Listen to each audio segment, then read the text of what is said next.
Mrityorma amritam gamaya avirma edhi rudro yatte dakshinam mukham te naman pahi nityam. Om Shanti Shanti Shanti. O Lord, lead us from the unreal to the real. Lead us from darkness and ignorance to light and illumination. Lead us from death to immortality and evermore shine in our hearts with your resplendent face. Om, peace, peace, peace. So we are in the chapter Self-Knowledge, third chapter of the Nectar of Supreme Bliss. Here we are talking about the condition of a person who have realized the highest truth or attained to the self-knowledge. How he works, how he talks, how he behaves. So that is the second chapter of the Bhagavad Gita, where it is said, Sthita Pragnasya Ka Bhasa, how the Sthita Pragya, whose Pragya, wisdom, is Sthita, stable, how he Bhasa, how he speaks, and how he talks, how he interacts, how he sits, how he works. So that is the same thing here is being described in this particular verses. So we have read the verse number 19. What we read, that verse says on page 142, 142. Go to the top of 143. That is the running translation of the verse. That tranquil-hearted person, that means the person of illumination, who remains pure and unattached like the sky, by totally renouncing to the understanding of the reality of all visible objects. He is a Jivan Mukta, an equivalent to the Supreme Lord, as it were. This is a very important statement has been made here, that the tranquil-hearted person, who is a knower of truth, who is a tranquil-hearted, whose heart is tranquil, not buffeted by ups and downs of every tidbit things of the universe, not getting lost into their ego, neither getting lost into their meaninglessness, objects of the things. So that is tranquil-hearted person. And what is the sign of the tranquil? Who remain pure. Pure means what? Not contaminated. What is contamination? Contamination is this world and this duality. He does not get mixed up with the contamination of the duality, contamination of the lust, greed, anger, frustration, and all these things. So he's free from that, above that. And totally remains pure. And what is the sign of purity? Remains in the world unattached. We are here also, and the Brahmagyanis also live here. What is the distinction between us and the knower of truth? We get every moment upset with tidbit things. With something happens, someone says something, we get so much upset, disturbed, angry, frustrated, because we attach. But these people are detached. How they are detached? They are detached like all renouncing through the understanding. How they detach? They understand. What they understand? That the reality of all visible objects. What is the reality of the all visible objects? Either you say it is all momentary, changing, no meaning, or you say the one unchanging reality behind this apparent objective universe.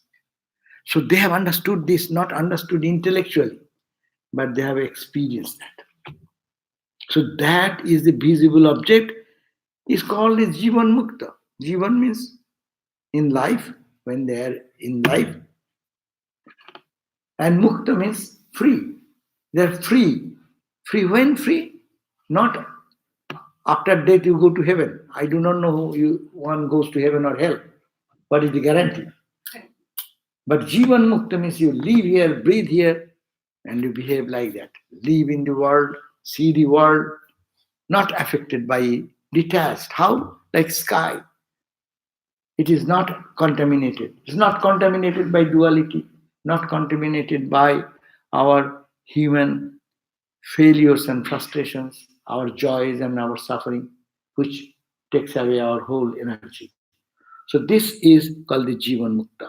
And that has been elaborated in the verse from quoting from Panchadoshi. And then next down you go 143, above 20. When the attitude of indifference becomes extremely firm. Indifference. Why indifference? These are not real. This is why I am meaningless to be attached to it. Did you get that line? 143, paragraph. When the attitude of indifference. Indifferent means it is there, but you don't mix with it. It is there, okay, let it be. I am there, it is there. But I have no identity. When it is that indifference becomes extremely firm, that means practice, practice, practice. Nothing to be attached in this world. Because the objective world we see is always this mass of change. And we think that it is the reality. The fan moves, all the blades move. But we see that there is no blade at all. There is something, but it is not visible to us, that one universal truth is there, that is Satchidananda. And that we call in name and form. Or you say, whatever you see, it is only change, change, change. Whom you love. What you love, by the time you think, tick, click of the clock, it has changed. Body is changing, mind is changing, emotion is changing, the world is changing, the sun is changing, moon is changing. Everything is a mass of change. And we think these are all real, very real. That's why we cry and weep and fight. But it is, look at that. Just that's why our scriptures sometimes suggest. Kritagam saro, kritang smara, kritagam smara. In the Isha Upanishad says, a person at the end of the life, maturing in going to die, they are saying that think of your past, where you were, how, look about all the things in your life, what has happened. Is it not like a movie? Just every day, can you think? Can you think every day? Pause a moment. Think, you are a baby. Used to crawl, used to cry, used to weep. Start from that point. Move on, on. All your failures, all your success. You went through all the trauma, all the love, all the happiness. What is that? Is it not a drama going on? Look back. But you are the same person. But so many changes have happened. So what you are thinking of yourself? Which is you? Which you is you? The baby you? The crawling you? Or playing with the toys, that baby? Or you going to school, have so many friends and this and that? Go on to the life till today. Look back. It's just a movie. But we are holding on to some idea, something. And I am happy, I am unhappy because of this has happened to me today. This yesterday, today. And I did it. How can you do that? I'll have to take a this and that and fight and go. All our life is just a farce. Just a drama going on. But who is seeing the drama? Who is feeling that I experienced all this drama? Who is that guy? We have no acquaintance with that person. We are acquainted with the drama. Every day's drama, and we get so much intoxicated into it. Mad. Little petty things make us disturb. The Brahmagani knows that what I am then. Which I? Crawling baby I? Adult? Man or woman? Going to school, college, friendship, this, that, failures, frustration, disease, bereavement, all striking us day and night. Which I, which I, which I? So think that, and they think, oh, these are all unreal. In that sense, because it didn't stay. That period where you are a crawling baby, that period is gone. Time is gone, that form is gone, that experience is gone, everything is gone. So that's why they understand the unreality, the indifference. They become indifference. Why? Because extremely firm towards their understanding that this is all duality is false. It comes in time, moves in time, and it finishes in time.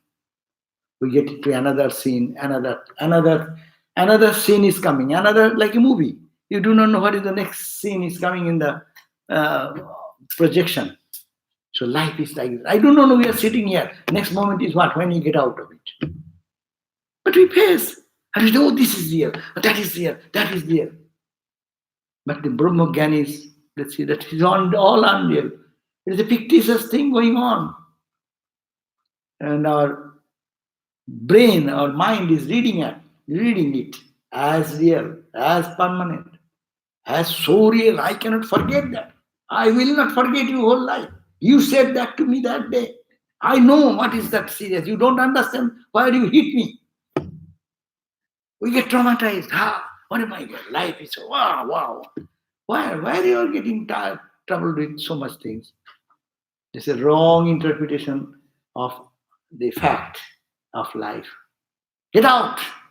Say you are the witness. You are the observer of all these episodes which has happened till today.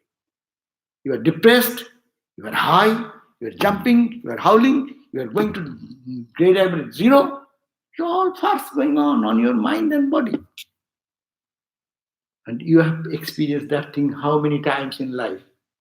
How many sins have come and went away, no? One after another. Every day they consider our life, consider our present age of our body multiplied 365 days. We have crossed all these. It will be a huge amount, no? 60 times, 70 times, count 365 into 70. How much? How many days? And not how many days, how many hours? Multiply 24.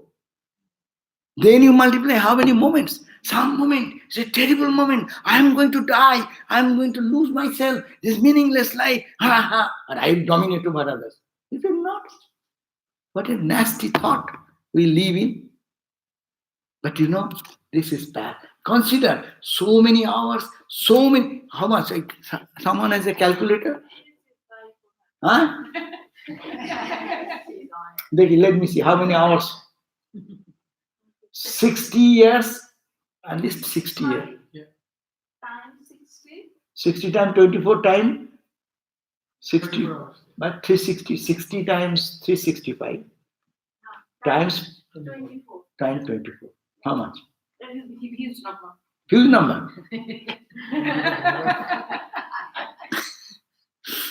500,000, 25, 500,000, 525,000, 526,000 hours by 60 age. We have spent these hours multiplied by 60 minutes. It's a calculation, see? Yeah, there's a song about that. Huh? There's a song about that in the Broadway show Rent. Huh? What is that? Sing. I don't remember the number. But it's about something like 3,900,065,000, whatever. Life hell. But this is the thing. Is it not Maya? You are is it not Maya? That these are passing, nothing staying. But I hold on to something and I suffer and I cry. Is it not Maya? It's gone. No more to come anymore. But even this moment is passing when I am excited with it or down with it. So this is called Maya. This is the unreal. Brahmogyanis don't look at these changing things. They say, what is the unchanging in this? I am the experiencer. I experienced everything. All its, even sleep, its waking state, its miseries, its sufferings, its joys, its excitements, everything. I, one person, have observed all through these many millions of hours. So that is the when this attitude of indifference. Therefore it should be indifferent. Why are you getting caught into the trap?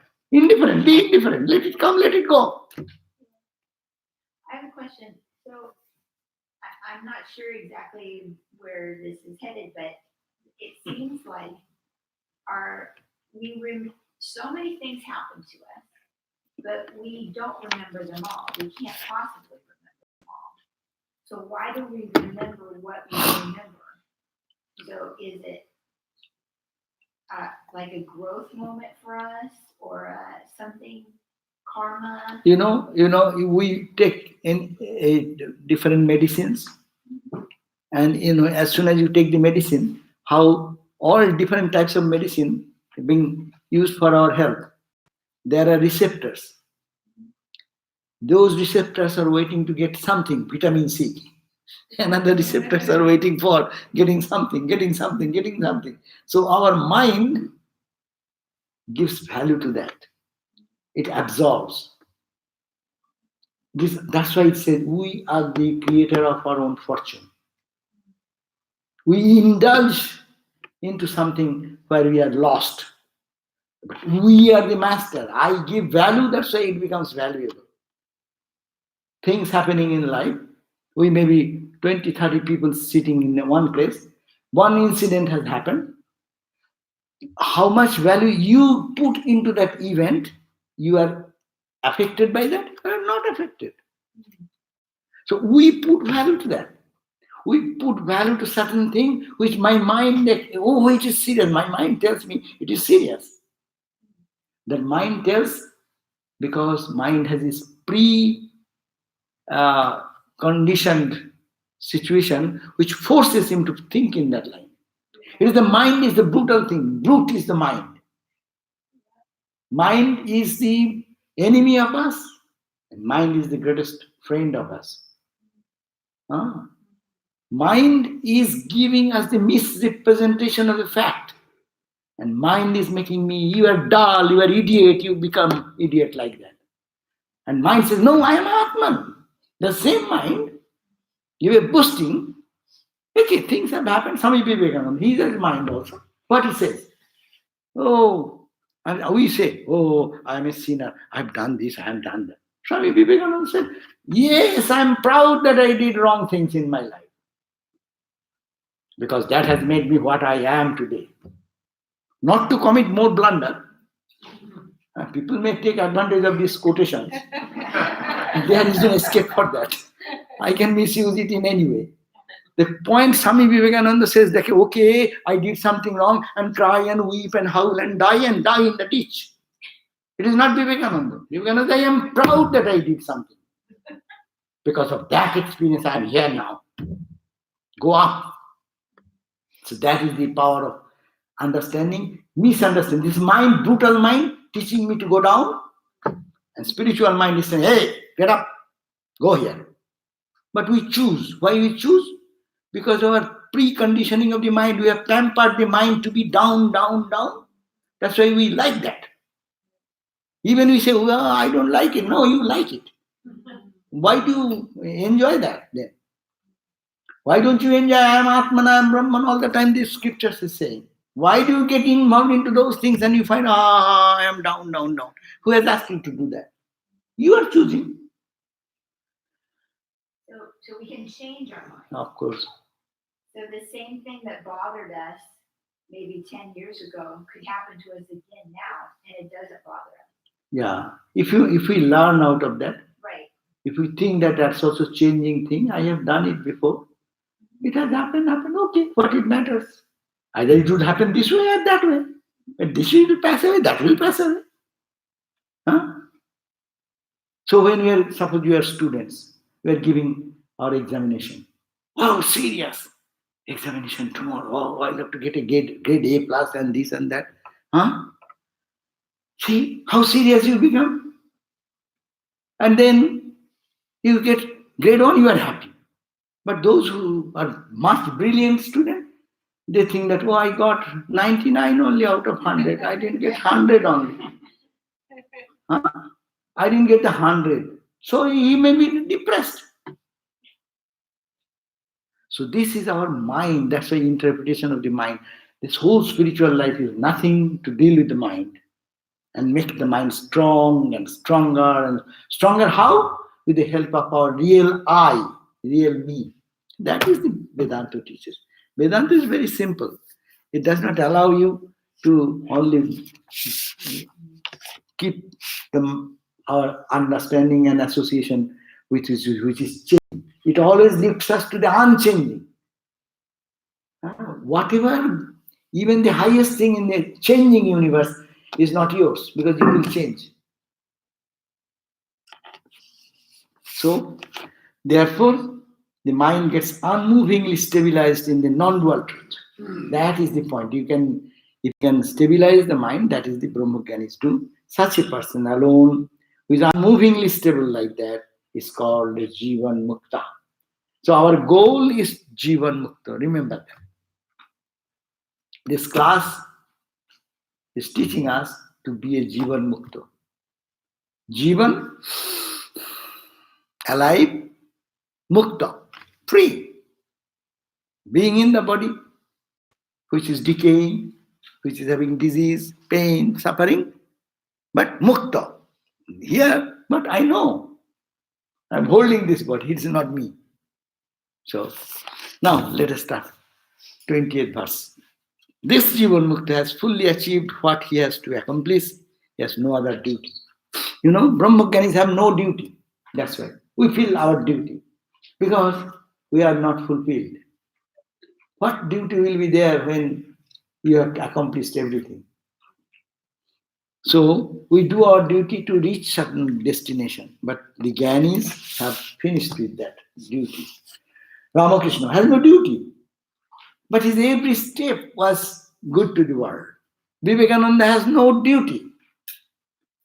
Out of love for humanity, he thought, I should spread this message to uplift the minds of the. See, because of Vivekananda, we are here, we are reading this Vedanta. It was taught in the deep forest of some Himalayan range somewhere in the deep forest. You have to go to a sage who is bearded sage sitting in hiding in one corner. Now you get into in computer and you find that Sarvapriyananda talking Atman, I am Atman, I am Atman, and you are having in any part of the world you are listening to these big talk ideas. No, so that how much privileged we are now in this age that this noble highest teachings of Advaita are available and accessible to us being in any part of the world with our hectic life. Ah. So that's why Jivan Mukti is easy for us in this age rather than in other age. Other age, you cannot read this book. You have to memorize it first in your brain. Then you come to the teacher and he will not, he has no book, you have no book. He will only speak, you have to catch. So there. So now in this age, at least we cannot. Our mind is not that sharp, or it cannot contain that memory. Memory chip is of less capacity, but they have great memory chip and they can remember. But all these qualities, how many years they used to need to memorize these verses? So that's why it says. Now, the verse number 20 on page 143. Samadhim athakarmani. You may find it in the bottom line. Samadhim athakarmani ma karotu va ma karotu va hridayena asta sarvasho hridayena asta sarvasha mukta eva uttamasayo. Mukta eva uttamasayo. Mukta eva uttama asayo. Samadhim atakarman. Say Brahmajnani is seated in meditation and going into samadhi. Maybe he is in the state of samadhi, or atho karmani, or we find that he is engaged in doing work. Karutu or karutu. Whether he does some karma or does not do anything, or he is engaged in samadhi. What happens? Hridayeno asta sarvasu. Hridaya in the heart of that pure soul. Asta means it has sunset. All the asa, expectation, that is drowned. No more asha, no more expectation. I don't ask for anything. I don't crave for anything. That will be spontaneous thing. I don't need anything. I don't want anything in the world. Nothing I'm lacking. That concept of mukta, he feels I am free. So he has no expectation, no thought of gaining something. All the desires of his having this, having that, we are crying and weeping for what? I expect that this should be like this. And it does not happen. If it happens, I'm happy, happy, happy. If it does not happen, see, I tried so much, this is bad, this, that. My expectation is my joy, fulfillment of that is joy. And when the expectation is not fulfilled, I am unhappy. But when all desires have subsided into the heart does not crave, the mind does not crave for anything. It cannot do that unless you realize your divine infinite nature. If you can drive into your infinite nature, why shall you ask for anything? If you are infinite, then what you want? Is there anything beyond infinite? So because there is nothing beyond infinite, so there is no question of craving for anything, not asking for anything, no desiring for anything. We desire because we are incomplete, no? I am incomplete. Say I need one pair of shoes. When? I need one pair because my pair of shoes are not working. I need another. So therefore is my desire, and then I try to find money, and then I go to the shopping place and I select this, and all these activities come. But suppose you don't need, why shall you think of all these things to go to the Macy's or find a pair of shoes? Why will you do that? You have no need. So you need not have to beg for anything. You are the king. You are the master of yourself. So that is the Jivan Mukta. All the cravings of the heart, all the expectations of the heart have subdued. So the translation they have done, the person of wisdom with a mind, that type of mind. What type of mind? That is bereft of the thirst for sense objects, is noble-hearted, and is free in every way, no matter whether he performs any work or practices samadhi and the like or not. He is a person of wisdom. Person of wisdom will live like that. Got it? Huh?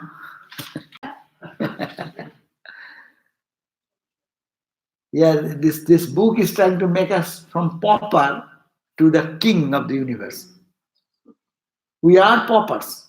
We are all poor guys, beggars in the world, begging for little love, little affection, little care, little attention. And we are crying and weeping and saying, nobody cares me.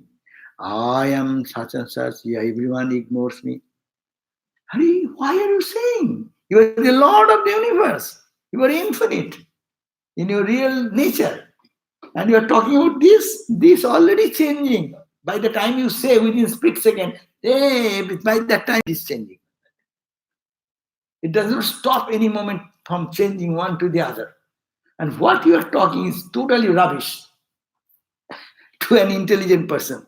But we are not intelligent in that sense. We forget this truth all the time. No? We see the apparent dimension of our reality, not the real dimension of our own personality. Neither gives a note on that. He says, one who has renounced thirst for everything in his heart. It should go from the heart. It does not go from outside. Giving up, does it mean giving up is outside? Giving up is not outside. Someone may have given up. A poor person who have no home, no financial condition, he may say, I have given up all those things. No, you get an opportunity, then your desire will be fulfilled. But who can renounce? If a person says, I have renounced, I don't care. That's a power. That's a power. So, one who has renounced thirst, we cannot renounce the thirst. Thirst will be there. Senses will be there, sense objects will be there. And when they will be there, they will attract each other. Mind will prompt us to go like that because of our predestination. There is a recent research I heard that someone was testing our brain function and the action. Will versus prompting, spontaneous prompting. So there is a knob, there are two options, yes or no. So you willfully say yes, or you decide no. So you strike that, whether you want yes or not. That means the desire to yes, I will do it, or I don't do it. I want, I don't want. It's an instant point. So when you strike that, it is the instant action. I say, I will it. That's why it happened. But the experiment teaches that when the person was asked to hit what you want, will, do or don't do, want or not want, so yes or no, and he struck. When he struck in the all those electronic things of the brain, tells that your 5 or 7 seconds before, your brain has decided that. Your brain has taken a decision, yes. To you, it is coming, your finger striking there, 7 seconds or 10 seconds gap. That means what you are thinking, I am doing, it is already by force, something is forcing you to do. I just really wonderful thing to understand our samskaras. And they are explaining that because of the past momentum induced into our brain, that has decided already. And that is coming through your hand to strike. That means you are thinking, I did it. No, your samskaras are doing that, forcing you to do that. So that's why you have to work in the root. We go to the mind to control there. It will not be controlling here. Your hand is controlled. That is not the point. Hand is bound to follow what the inner momentum of the mind guides us. So very interesting, and is very supportive of our idea of the past samskaras, lives, the impressions of the previous life. Isn't it? Yeah. So, what is the name of that gentleman? Albert something. Anyhow. So, therefore, Mohidar says, one who has renounced thirst for everything in his heart. So, you have to renounce in your heart. Mind. That's why a renounced person does not mean that he should go to the forest. That may help them.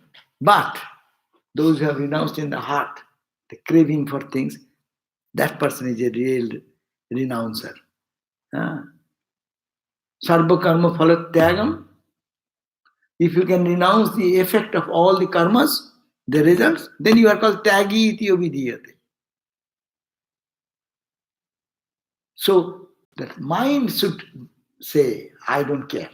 Then your action will be perfect. Sometimes mind remains, I don't express out of shyness, no? Many things we hide here and we act oppositely in the outside. That is not renunciation. Renunciation is more inside rather than in action. Whether the meditates or performs worldly activities or does nothing at all, will always have his mind absorbed in the supreme Brahman. Therefore, he is free. Liberation is achieved as soon as all types of thirst are renounced in the mind. This is the inner meaning. And that is the simple statement Holy Mother said. My child, if you can be Nirvashana, Nirvashana how? Tekhuni how. That is the two words of Holy Mother. She is not reading this Advaita Vedanta, high pitch Vedanta Sanskrit text.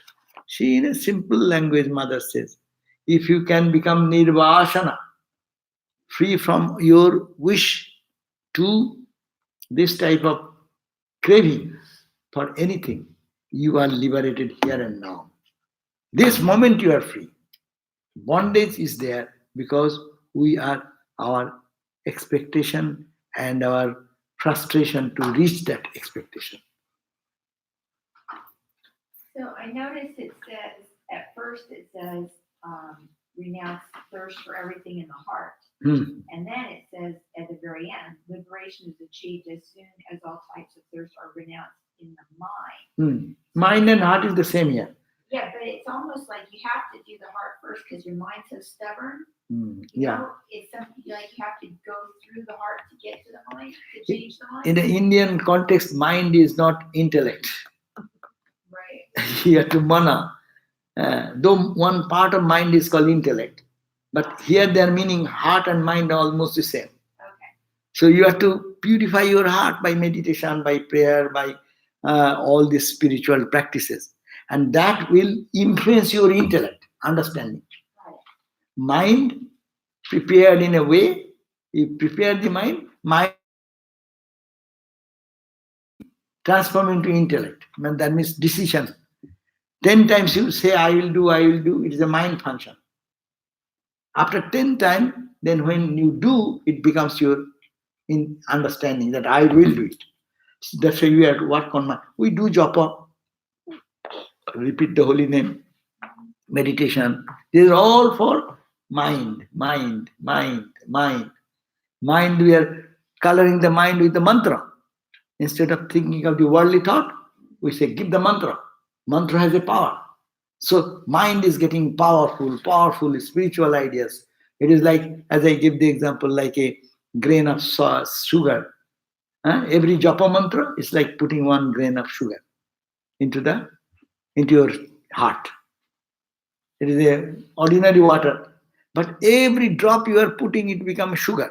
Little sweet. You may not understand this difference between the early drop and new drop. Unless you do it for a long time and test it, you see how sugary it has become. And then you go on and on and on, then God will be concretized. It is saturation will come, point of saturation. And then saturation, you cross that limit of saturation, what will happen? Crystallize. And crystallize means God is crystallized here. Before your mantra was only sweet, one grain of sugar, a little tiny bit, but I didn't feel any difference. I did it yesterday, I am doing it. But continuously acting on the mind getting purified by that. And then mind will be saturated with God consciousness. And that saturation will reach such a point that it will crystallize. Crystal can be held tangibly. God can be held like that. I have seen Ramakrishna saying, I have seen God. I see more clearly than I see you with these eyes. That's it. God has crystallized in the heart.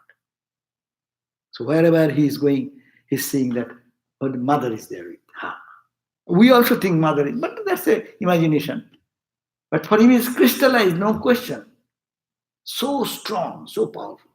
So that's why only purpose to say, I, you say either I am Atman Or you say, I am, O Lord, I am thy child. Take any idea and make the mind stronger and stronger and stronger. If you don't put sugar, you put salt. And with the 10 drops of salt, 1 drop of sugar. 100 drops of salt, 1 drop of sugar. And you are expecting it will be sweet and sweet and sweet. So therefore, act on the mind and make it strong with positive thinking. And positive Vedanta is positive. I am pure. Whatever I am, the society describes me, my friends describe me, good or bad, I am not that.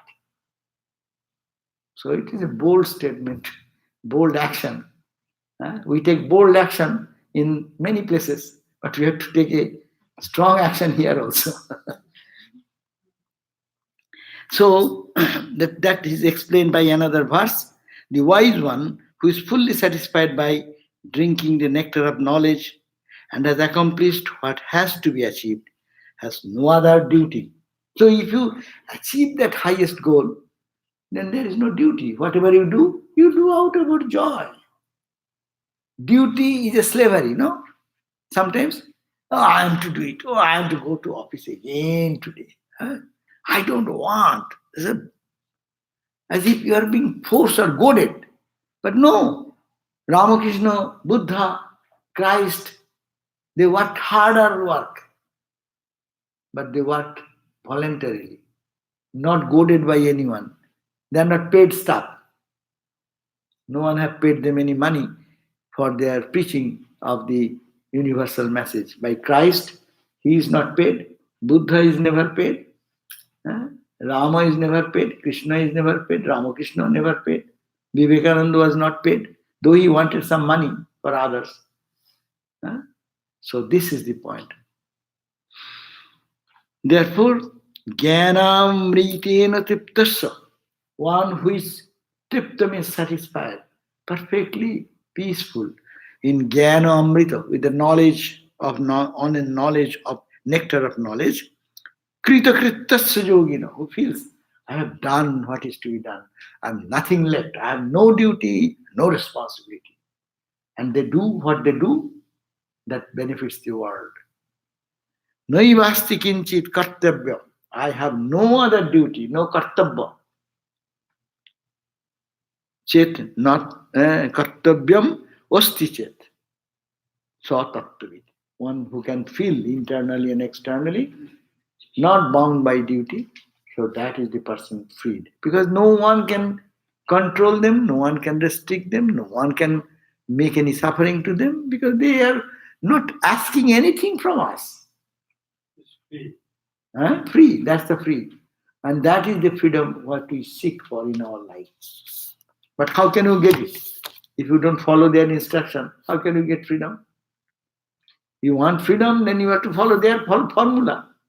You want to be a chemist, or you want to be a student of chemistry, go to the lab, follow the teachers. If you don't follow the teacher's instruction and you go in your own way, how will you be a chemist? How will you be able to learn the subject and master it? 21. As the self is ever free, in fact, even liberation from bondage is mere imagination. Yes, now we'll come. Hey, you are talking that I am Atman, I am free, and you are asking me, I am to be freed. Is it not contradictory? Huh? Got it? Vedanta says we are all pure, we are all Brahman, we are all Atman. And now you are saying, oh, mind is that, you be like that, you practice like that, you say I am Atman, then you will be Atman. Is it not contradictory? Well, that to solve that problem, now he is taking up this next verse. Anatmani atmadhir bandha, anatmani atmadhir bandha, tannasho moksha uchyate, tannasho moksha uchyate, bandha moksha navidyete, bandha moksha navidyete, nikta muktasya chatmana.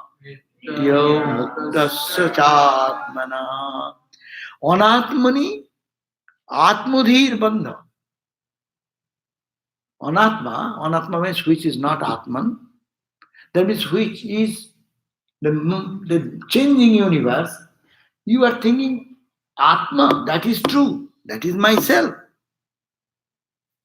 My wealth, my money, my prosperity, my youth, my emotions, my ego, my I, all these are me. You identify that life. You never identify I am Atman. So Anatma, which is Anatma, which is Atma. Atman is the unchanging, absolute, beginningless, endless reality.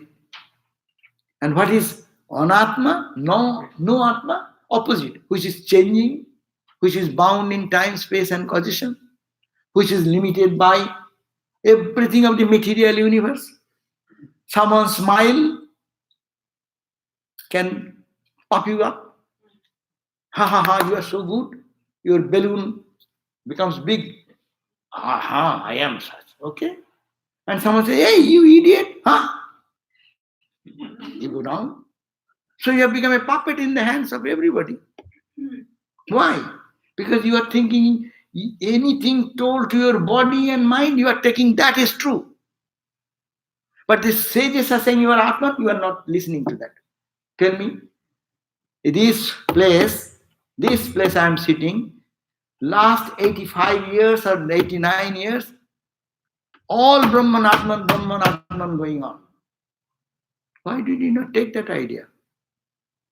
See, Swami Prabhupada is here, Chetanananda was here, say Bandanananda Swami was there, old Asaktananda was here, and how many Swamis came up? Ashokananda Swami, all different places, all the Swamis have come. Huh? What they are talking? The same talking, you are Atman, you are Atman, you are Atman. We don't catch those things. I'm an idiot, I'm nothing, I'm nothing. I find pleasure in that. So what to do? Whom to blame? That's why this one, Anatmani Atmadhi, my buddhi, intellect says, this Anatma is true. This is true. Not Atma. You say, some people say like that. It's good. But I am this. So you are. So Anatmani, Atmadhi, that is called bondage. That's why you are bound. Anatmani, Atmadhi, Bandha. Very simple. Sanskrit is very simple. Anatmani, Saptami Vibhakti. In the Anatma, that which is not the Atman, meaning that which is every split second changing, that is within the time, space, and causation, that is born and dying, that Anatmani, in that Anatma, Atmadhi, I am seeing this is Atman, this is permanent, this is perpetual, this is eternal. I am to cry with it, I am to die with it, I am to kill myself with it. Nonsense. This is called moksha, bandha. And what is freedom? Very simple. Sannyaso, tannaso, moksha ichya. That is called moksha, that's called liberation. When you can destroy that feeling. That no. I'm in the body. I'm not the body. I am in this house. I'm not the house. I am in the car. I'm not the car. I'm wearing this dress. I'm not the dress. Attach that side. Put your identity in that direction. That is called liberation. That's called moksha.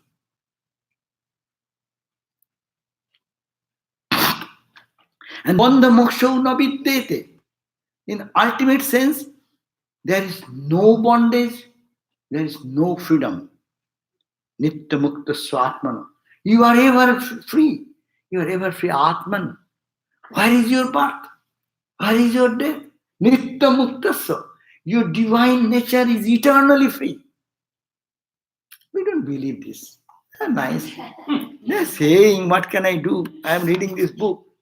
So I have to read that. And I have to read the explanation also. But it's okay. But I am that idiot. I am that fool. I am that worthless guy. I am that lost person. I have no hope in life. I am this. We are very joyful in telling all these nonsense things about us. But all the sages and saints, they're trying to teach us again and again and again. Are you okay? You are there, but you are not that only. You have a greater identity. So bandha moksha navidyate. Really, there is no bondage, there is no freedom. Who will be bound? Who will be free? If that absolute one is there, if that absolute one is infinite, and two infinity is impossible, in the science, language of science, you cannot say one infinity and another infinity. No, infinity means one absolute infinity.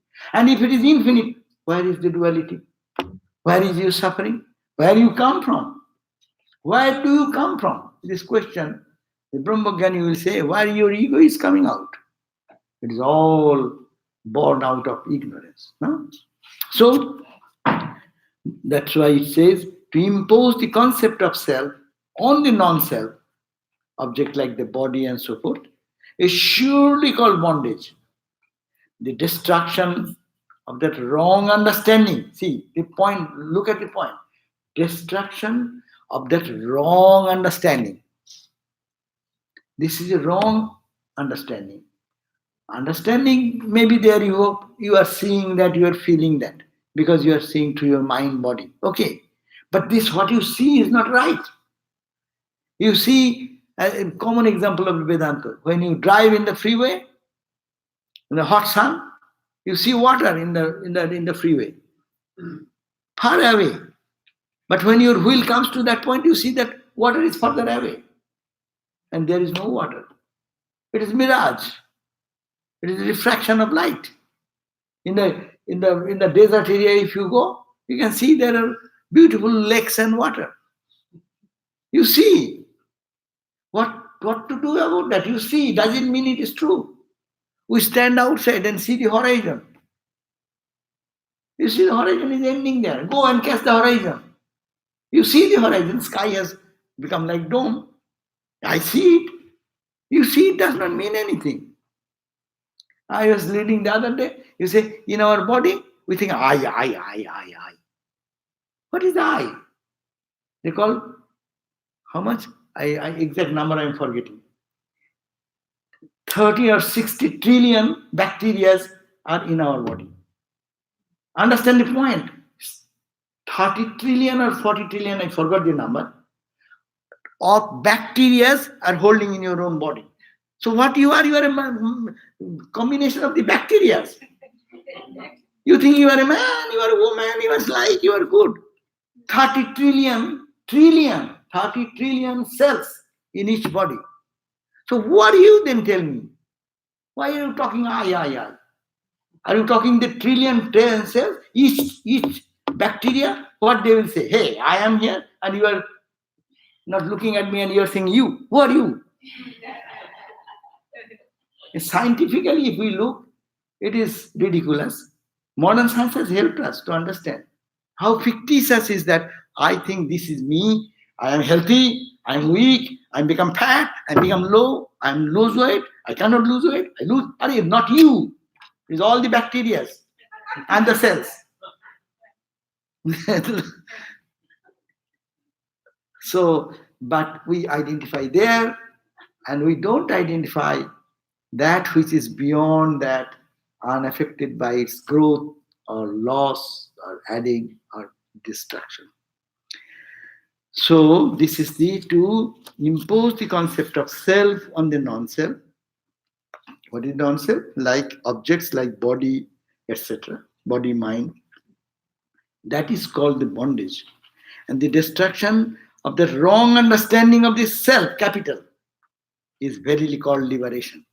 When the wrong concept goes, then you are or you are.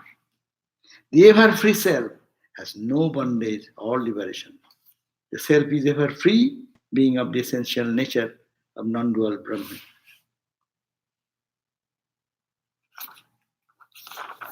So, shall we end here? Or you have any question? Time is up. Huh? Okay, 2, 3, 5, 4 minutes, some questions. How do we know we're properly identifying the self? Hmm? And how do we know we're properly identifying the self rather than just some rhythm or something in the body? First of all, we have to follow the prescription of the sages. Apply every day, apply every day, apply every day. And then you see that are you really identifying the unchanging aspect or the changing aspect. If we can do that every day, then our emphasis will shift. As a result, our reaction to the world will be lessened. If you really think that I am the Atman and this body is a tool through which I am to reach that goal, then whatever the body says, body's impulses, you'll say, yes, it is happening in the body. I am not pulled down. As much as you can separate out this way, your progress, you will feel that you are progressing. You are in the body, but you are less reactive.